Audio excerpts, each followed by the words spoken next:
मान्यता है कि संथालों ने जब शिकार के अतिरिक्त कृषि को अपने जीविकोपार्जन का साधन बनाने का प्रयास प्रारंभ किया तो उन्हें इस कार्य के लिए गाय, बैल, भैंस जैसे पशुओं के सहयोग की आवश्यकता थी और तब इन पशुओं को पालतू बनाने का अथक प्रयास प्रारंभ हुआ। अंततः कठिन परिश्रम के पश्चात इन पशुओं का उपयोग कृषि कार्य में प्रारंभ हुआ, परंतु कार्य संपन्न होते ही पशु पुनः जंगल की ओर चले जाते। इससे परेशान आदि संथालों ने अपने इष्ट देव मारांग बुरु से सामूहिक प्रार्थना की ताकि कृषि के लिए उपयोगी सभी पशुओं को पालतू बनाया जा सके। तब मारांग बुरु ने आदि संथालों से कहा, तुम जिसका सम्मान करोगे वही तुम्हारे साथ रहेगा, पशु भी इससे अलग नहीं है। और मारांग बुरु के कथनानुसार आदि संथालों ने अपने इष्ट देवी देवताओं के पूजा अर्चना के साथ कृषि उपयोगी पशुओं के सम्मान में सोहराय पर्व का आयोजन प्रारंभ किया, जो भिन्न भिन्न कर्मकांडों के साथ 5 दिनों तक चलता है। सामान्यतः सोहराय पर्व कार्तिक अमावस्या में मनाया जाता रहा है, परंतु 1855 से वर्ष 1857 तक संथाल हुल के कारण पूरा क्षेत्र अशांत रहा। अंततः अंग्रेजों के विरुद्ध निर्णायक लड़ाई के पश्चात ही सोहराय पर्व मकर संक्रांति के 5 दिन पूर्व प्रारंभ होकर मकर संक्रांति के दिन समाप्त होने का प्रचलन पूरे संताल परगना में प्रारंभ हुआ। इसी कारण इसे यहाँ हुल सोहराय भी कहा जाता है। सोहराय के प्रथम दिन को संथाल उम महा के रूप में मनाते हैं। उम महा के पूर्व संध्या से उपवास रखकर गांव के पुजारी अर्थात नाई के चटाई पर सोते हैं।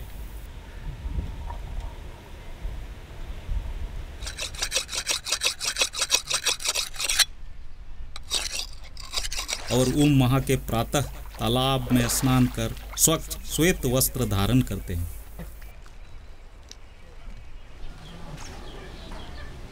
स्नान कर घर आने के पश्चात नायकी एरा अर्थात पुजारी की धर्मपत्नी एक नए सूप में चावल का आटा, सिंदूर, सरसों तेल, लोटा में पानी और पिलचू कपी अर्थात एक धारदार पारंपरिक अस्त्र सजाकर देने में सहयोग करती है।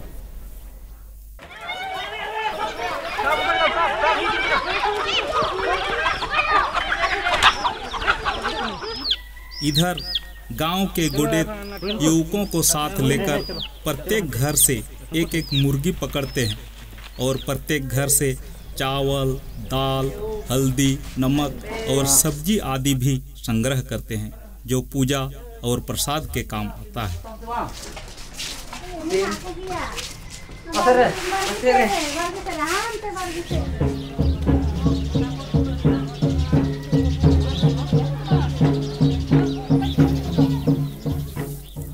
इसके पश्चात गोडेत और नायके को साथ लेकर ग्रामीण सोहराय के लिए विशेष रूप से निर्धारित पूजा स्थल अर्थात गोट टांडी की ओर प्रस्थान करते हैं, जहां नायके चावल के आटा से खंड बनाकर अपने इष्ट देव मारांग बुरु, मोणे को, तोरोई को आदि देवी देवताओं को अपने परंपरागत धार्मिक मंत्रोच्चार के साथ सिंदूर, अरवा चावल, हड़िया और मुर्गियों की बलि देकर पूजा पाठ करते हैं।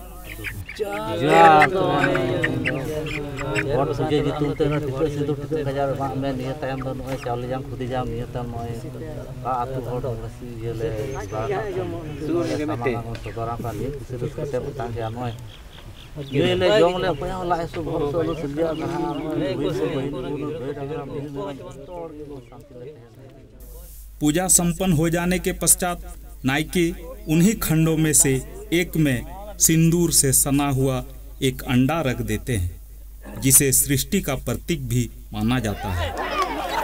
गोधूली बेला में गांव के सभी मवेशियों को अंडा के ऊपर से दौड़ाकर घर वापस लाया जाता है। जो भी पशु अपने पैरों से अंडे को स्पर्श करता है या सूंघ लेता है, उसे शगुन वाला माना जाता है।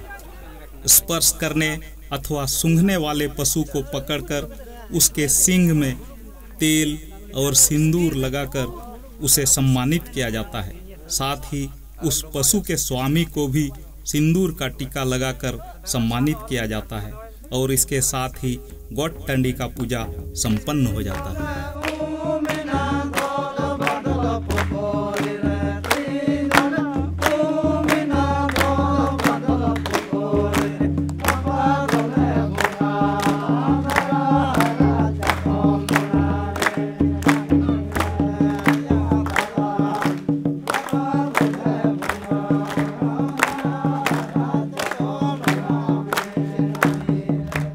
गोटटंडी की पूजा संपन्न करने के पश्चात गांव के पुरुष मंडली बनाकर प्रत्येक गौशाला के समक्ष जाकर गाय जगाओ अर्थात एक विशेष धुन में मांदर नगाड़ा बजाते हैं और एक पारंपरिक गाय जगाओ गीत गाते हैं। मान्यता है कि संथालों को कृषि कार्य में सहयोग करने के लिए पशुओं के प्रति कृतज्ञता व्यक्त करने और उनका आदर सम्मान करने के लिए यह गीत गाया जाता है।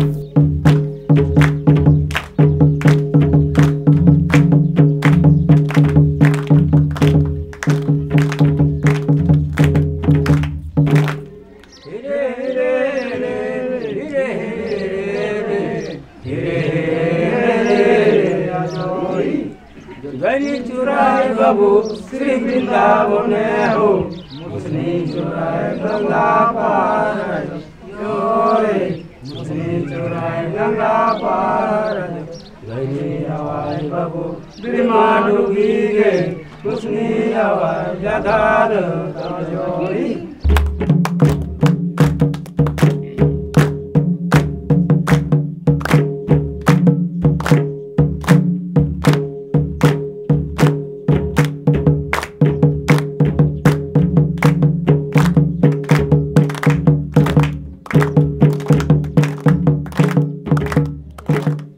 ठीक उसी प्रकार गांव की महिलाएं भी एक नए सूप में दिया जलाकर कुछ धान और कुछ कुछ घास रखकर घर घर में स्थित गौशाला में जाकर गायों की आरती उतारी जाती है, जिसे संथाल गाय चुमावड़ा कहते हैं। संथालों में आज भी गायों को किसी नाम से बुलाया जाता है। आरती उतारने के क्रम में महिलाएं गायों का नाम लेकर उस एक गाय से 100 गाय होने और साथ ही गृह स्वामी का भी नाम लेकर उसका गौशाला और घर धन धान्य से भरा पूरा रहने की कामना करते हैं। और इसी प्रकार पुरुषों और महिलाओं द्वारा प्रतिदिन पृथक पृथक गाय जगाओ एवं गाय चुमावड़ा का क्रम 3 दिनों तक चलता रहता है।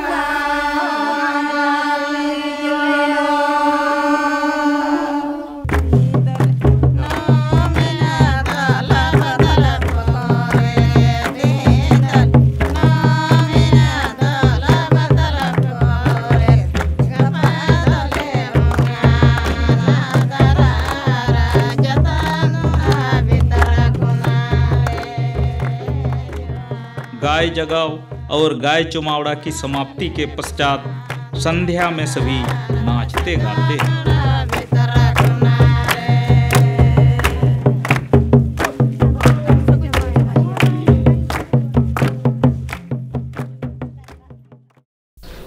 द्वितीय दिन अर्थात बोंगा माह, यह विशेषकर पूजा पाठ का ही दिन होता है।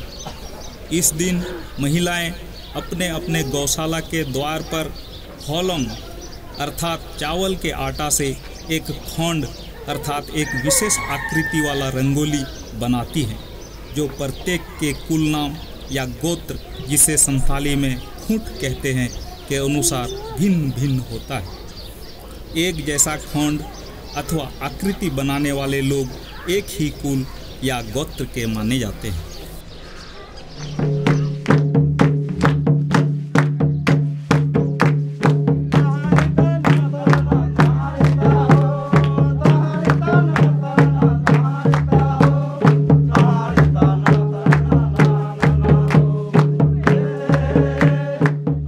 इस दिन गांव के पुरुष मंडली बनाकर नाई की अर्थात पुजारी के घर से एक विशेष नृत्य डांटा दोन प्रारंभ करते हैं और गांव के प्रत्येक घर में यह नृत्य किया जाता है।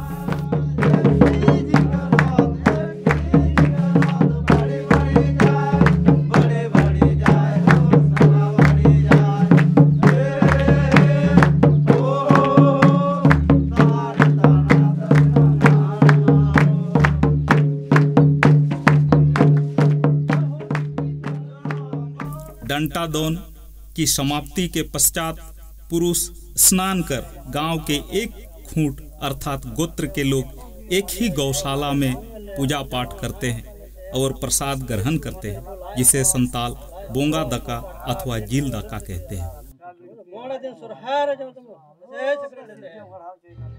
सोहराय का तीसरा दिन खुंटव महा कहलाता है। इस दिन गोडित खुंटव के इच्छुक पशुओं के स्वामी से घर के सामने गड्ढा खोदवाकर खूंटा गड़वाते हैं, जहां घर की महिलाएं खूंटा के चारों ओर अच्छी तरह गोबर से लिपाई करने के बाद चावल के आटा से एक विशेष प्रकार का खोंड अर्थात आकृति बनाती हैं।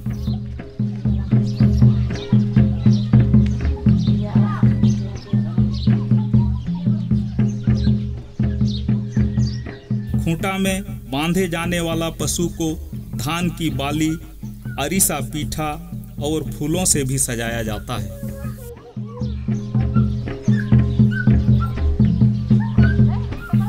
अब गांव के लोग ढोल नगाड़ों के साथ पैकाहा दौन एक विशेष प्रकार का पारंपरिक नृत्य करते हुए आते हैं और बंधे हुए पशु के साथ अटखेलियां करते हैं, जिससे संथाली में चरहाव कहा जाता है।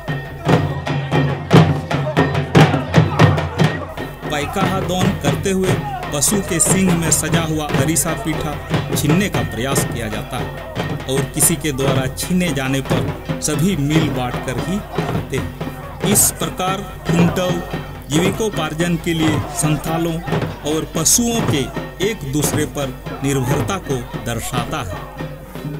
सोहराय का चौथा दिन जाले महा कहलाता है। इस दिन लोग समूह बनाकर गांव के प्रत्येक घर में नाचते गाते हैं और घर की महिलाएं स्वेच्छा से जो कुछ भी उपहार स्वरूप देती है उसे वे स्वीकार कर लेते हैं और दिन भर में प्राप्त सब्जी, चावल, दाल आदि का खिचड़ी बनाकर संध्या में सभी साथ मिलकर पकाते और खाते हैं।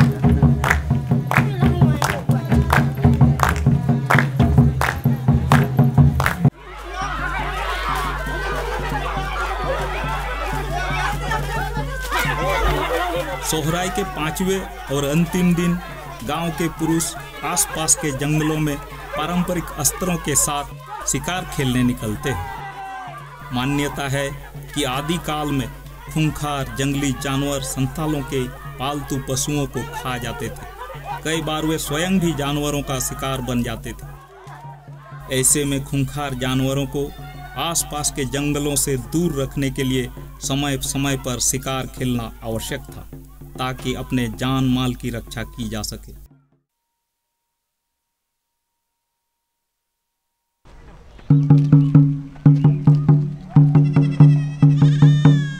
शिकार से लौटने के पश्चात सभी गांव के एक छोर में बेझा तुंज करते हैं, अर्थात एक पतले खूंटे के ऊपर एक बड़े आकार का अरिसा पीठा रखा जाता है, जिस पर प्रथम निशाना गांव के नायके अर्थात पुजारी साधते हैं।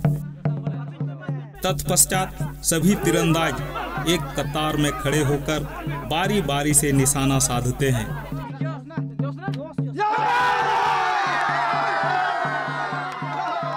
और जो निशाना भेदने में सफल हो जाता है उसे कंधे पर उठाकर सम्मानित किया जाता है और खूंटा पर रखा अरिसा पीठा पुरस्कार के रूप में उसे दे दिया जाता है। यद्यपि पीठा सभी मिल बांट कर ही खाते हैं।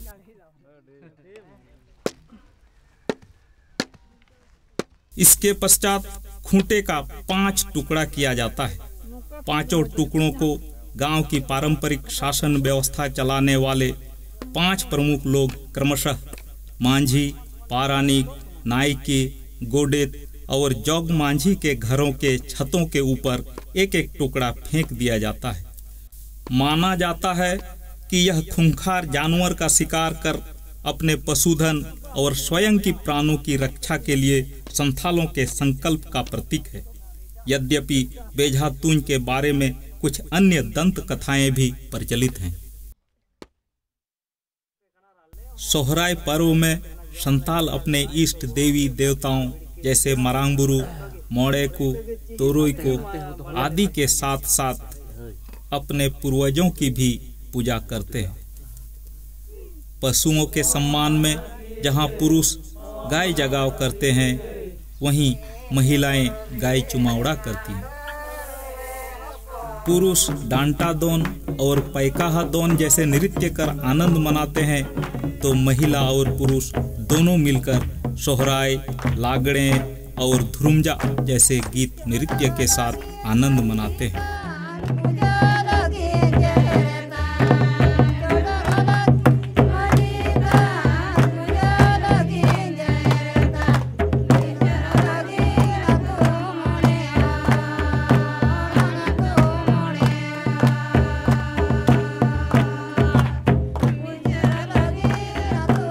और इसी प्रकार हर्षोल्लास के साथ सोहराय संपन्न हो जाता है।